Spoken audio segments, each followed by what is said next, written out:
जो एक दिन तुम दोपहर में दाल चावल खा के अपने कमरे में बैठे हो, तुम्हें दाल चावल खाने के आधे घंटे बाद बहुत तगड़ी नींद आती है।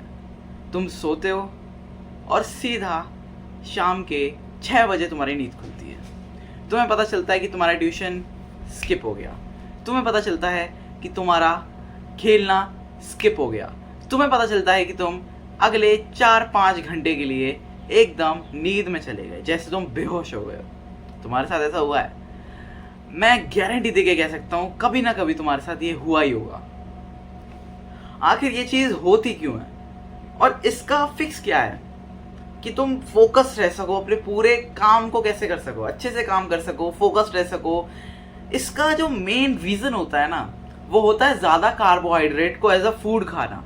जब दाल चावल हम खाते हैं उसके अंदर ना मात्र प्रोटीन होता है। लोग कहते हैं दाल में प्रोटीन होता है, लेकिन मैं बता रहा हूँ भाई, दाल में नहीं होता प्रोटीन, ठीक है न चावल में होता प्रोटीन। दोनों ही कार्बोहाइड्रेट के सोर्स हैं। गूगल पे जाके देख लेना अगर नहीं जान, अगर मेरे को तुम वैलिडेशन नहीं देते हो तो, या फिर मेरी अगर बात तुम्हें नहीं माननी तो जाके गूगल कर लो भाई, ठीक है।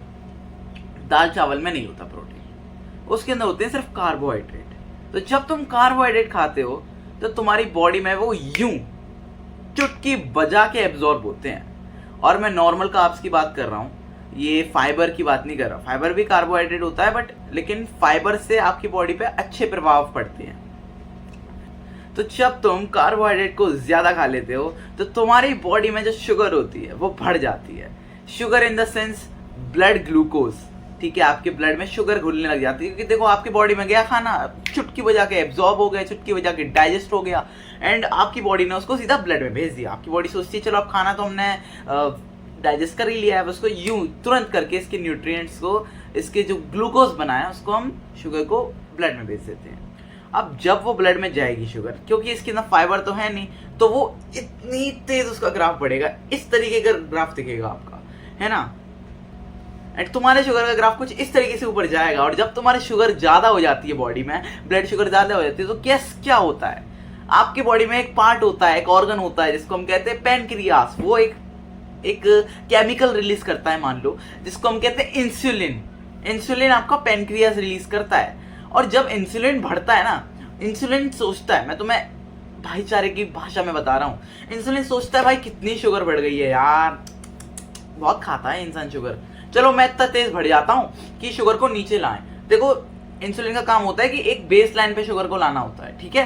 तो जब तुम ज्यादा की ज्यादा कार्ब्स खा लेते हो तो शुगर बढ़ गई बहुत तेज से, तो इंसुलिन भी बढ़ गया हवा में। और जब दोनों चीजें बढ़ती हैं तो सोचो क्या होता है, आपके ब्लड में शुगर का क्रैश हो जाता है। मतलब जितनी तेज शुगर बढ़ी थी उतनी तेज शुगर नीचे आ जाती है। और अगर शुगर आई नीचे तो इसका मतलब तुम्हारी जो एनर्जी हो गई वो डाउन हो गई, क्योंकि ग्लूकोज में एनर्जी होती है। लेकिन अगर तुम कुछ ऐसी चीज खाते जिसको डाइजेस्ट होने में थोड़ा टाइम लगता, धीरे धीरे डाइजेस्ट होती, तो वो शुगर ब्लड की इतनी तेज जाके इतनी तेज नीचे नहीं आती, तो तुम्हारी एनर्जी क्रैश होती ही नहीं। तो अगर तुम चाहते हो कि तुम्हारी एनर्जी क्रैश हो तो खाते रहो भाई ये सब चीजें। और अगर तुम चाहते हो कि तुम एनर्जेटिक रहो और तुम्हें नींद ना आए, तुम्हारी एनर्जी क्रैश ना हो, तुम लेजी फील ना करो, तुम रील्स स्क्रॉल ना करो, तो उसके लिए मैं तुम्हें एक बहुत बढ़िया सी ट्रिक बताने वाला हूँ। अगर उसको तुम करोगे ना तो तुम डायबिटीज से भी बचने वाले हो। क्योंकि देखो इंडिया जो है वो डायबिटिक कैपिटल है, यानी कि पूरी दुनिया में सबसे ज्यादा डायबिटीज इंडिया के लोगों को है ना। क्यों है? क्योंकि वो कार्बोहाइड्रेट ज्यादा खाते हैं, फाइबर और प्रोटीन की जो मात्रा होती है उनकी डाइट में वो बहुत कम होती है, और ओवर ईटिंग भी ज्यादा करते हैं। एक तो तुम कार्बोहाइड्रेट बहुत ज्यादा खा रहे हो और ऊपर से उनको और भी ज्यादा खा रहे हो, ओवर ईटिंग कर रहे हो, ठीक है। तो आप इसका क्या क्या सोल्यूशन हो सकता है? सबसे पहला सोल्यूशन मैं आपको बताने वाला हूं, वो है आप लोग प्रोटीन को प्रायोरिटाइज करो अपनी डाइट में। प्रोटीन बढ़ेगा ना तो प्रोटीन डाइजेस्ट करना आपकी बॉडी के लिए थोड़ा सा हार्ड होता है। प्रोटीन धीरे धीरे डाइजेस्ट होता है आपकी बॉडी में। आपने प्रोटीन लिया, अब वो धीरे धीरे डाइजेस्ट हो रहा है, और उसके साथ मिलके जिस खाने के साथ आपने खाया है वो भी धीरे धीरे डाइजेस्ट होगा। अब मोस्टली प्रोटीन के जो सोर्सेज होते हैं उनमें फैट्स होता है, एक्सेप्ट सप्लीमेंट्स। जैसे पनीर हो गया, पनीर में प्रोटीन भी है, फैट्स भी है, कार्बोहाइड्रेट बहुत कम है। दूध हो गया, दूध में प्रोटीन भी है, फैट्स भी है, कार्बोहाइड्रेट बहुत कम है। मीट्स हो गए, उसके अंदर प्रोटीन और फैट ज्यादा होता है, कार्बोहाइड्रेट कम होता है। अंडों में भी ऐसी खेल है अपना, है ना। तो कार्बोहाइड्रेट नेचुरली कम होता है, तो आपके फैट्स भी आपको बढ़ाने हैं। फैट्स बढ़ाने से क्या होगा, फैट धीरे धीरे बचते हैं, प्रोटीन धीरे धीरे बचता है। और अगर साथ में फाइबर कर दिया तो भाई साहब सोने पे सुहागा वाली चीज है। फाइबर ऐड कर दो, प्रोटीन ऐड कर दो, फैट ऐड कर दो, और उसके बाद तुम धीरे धीरे डाइजेस्ट करो उस चीज को, और बहुत देर तक तुम्हारा पेट भी बड़ा रहेगा और तुम्हें सस्टेनेबल एनर्जी मिलेगी पूरे दिन सस्टेनेबल एनर्जी, मतलब ऐसी एनर्जी जो पूरे दिन सस्टेन हो, पूरे दिन कंसिस्टेंटली बनी रहे। ठीक है, तो ये सारे मैंने इसके सोल्यूशन बता दिए। अब इसके मैं बताने वाला हूँ कि क्या दिक्कतें हो सकती हैं आपकी बॉडी में आगे चल के अगर आप ऐसी डाइट करते रहे।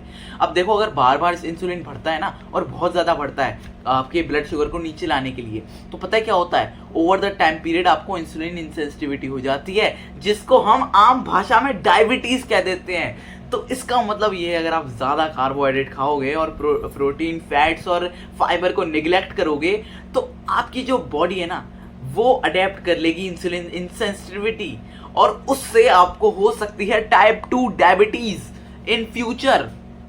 या फिर हो सकता है कि आप प्री डायबिटिक हो, आपने चेकअप करवाया नहीं है अपना, तो जाके एक बार चेकअप करवाओ। अगर आपको डायबिटीज है फिर भी आप ये सब खाए जा रहे हो ना, तो तुम अपनी मौत को बुलावा दे रहे हो भाई। ज्यादा बोल दिया मैंने।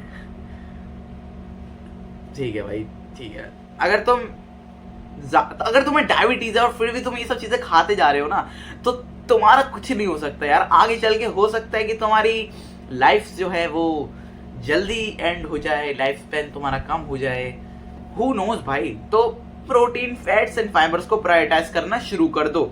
और एक और चीज, चावल थोड़ा कम खाना।